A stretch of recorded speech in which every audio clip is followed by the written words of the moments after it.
Well, hello there, folks, and welcome to another Persian Gulf edition of Dave Digs History. For this episode, we're going to do a little house cleaning, so to speak, because it was pointed out to me by someone who said, you know, Dave, not everybody knows where Archangelsk is or Murmansk is, and some of these other places you've mentioned. They're probably clueless, never having heard of them before. And I didn't hear them until I came across the whole origins of this program. So, in the interest of greater clarity and greater understanding, she suggested that I provide some maps, which I have. I've got a few maps here, which should help you understand what's going on here, both then and now, 2026. And we're going to start with a fairly large map in terms of how much coverage it is. It's this one right here. It's the whole Earth. To start with, South America, North America, US, Canada, Greenland, Africa. Archangelsk is here. Murmansk is here. Archangelsk, I hope I'm saying it right, sits pretty much on the Arctic Circle, and Murmansk is above the Arctic Circle. These are not ice-free ports. They only work in the summertime. She had mentioned these two ports in particular because of what I had said about convoy PQ-17 in a previous episode. PQ-17, July 1942, 35 ships taking the Arctic route to deliver supplies to Russia. 35 ships.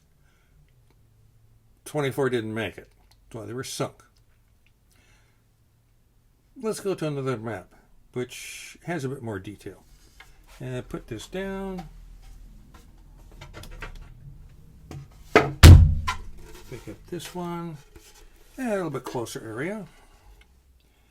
Iran is here. Saudi Arabia. Egypt. Afghanistan. Pakistan is not on the map because there is no Pakistan. Not till after World War II.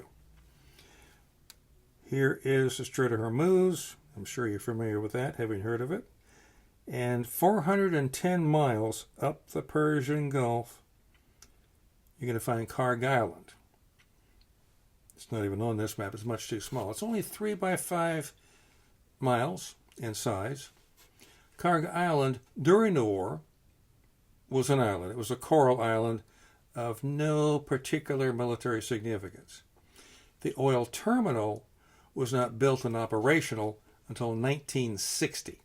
And ever since then, many a tanker in the Persian Gulf loaded up on the oil in Karg Island and took it off to the final destination.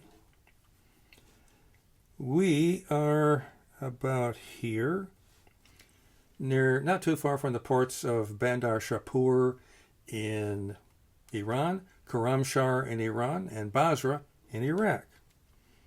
And Kuwait, it's about as big as this pencil eraser, is here. Let's go to another map, one with a bit more detail, shall we? How about that? And here it is. Iran, Iraq, Kuwait, which is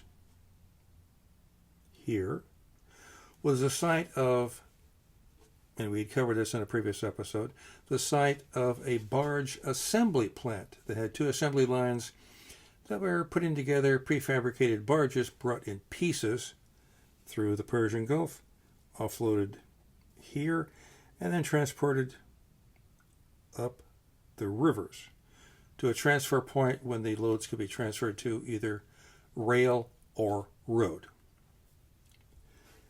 And even though this is a much more detailed map, where we are right now specifically is not on here. But there's another map. And it's this map.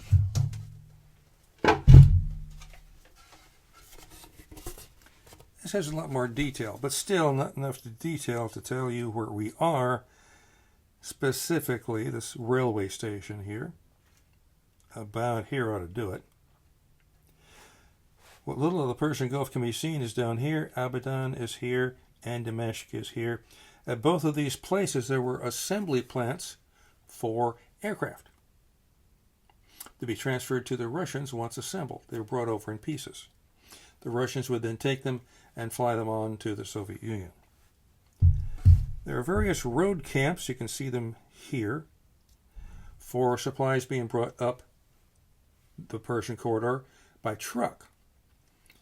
Ever so often there'd be a camp, and a driver taking a load north would at some point stop, get out, hand over the truck to a person who's a fresh driver, that takes it further up the road, and then the first driver would rest at one of these camps, get some hot chow, perhaps even a shower, and a bed for the night, which may be just a cot, and then pick up an empty truck heading south the next day.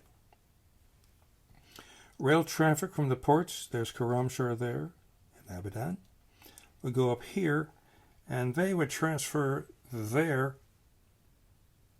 cargoes to Tehran. The trucks would transfer theirs at Kazvin. I hope this helps a little bit in more orienting you to what's going on here. There is another map that has so much detail on it, but it's about 5 feet tall and about 30 inches wide, and I have no way to display that. It's a monster of a map. It's got more detail than I've ever seen anywhere. But at any rate, hopefully this helped you a little bit in understanding what's going on. I'm glad, I think I'm glad, I'm not sure. Supposedly things have calmed down somewhat over there. Today is Memorial Day. The day of this shooting is on Memorial Day 2026.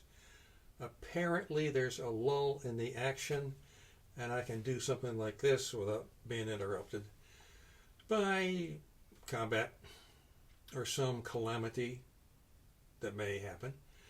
By the time you see this, hopefully everything's over with and everybody's on the way home. That would be nice, wouldn't it? Until such time as we meet again on whatever platform it is, smoke them if you got them. Keep them home fires burning. And if you have any comments, by all means leave them down below. A like and a subscription, that would certainly be appreciated. And if you have any complaints, tell it to the chaplain. Digs out.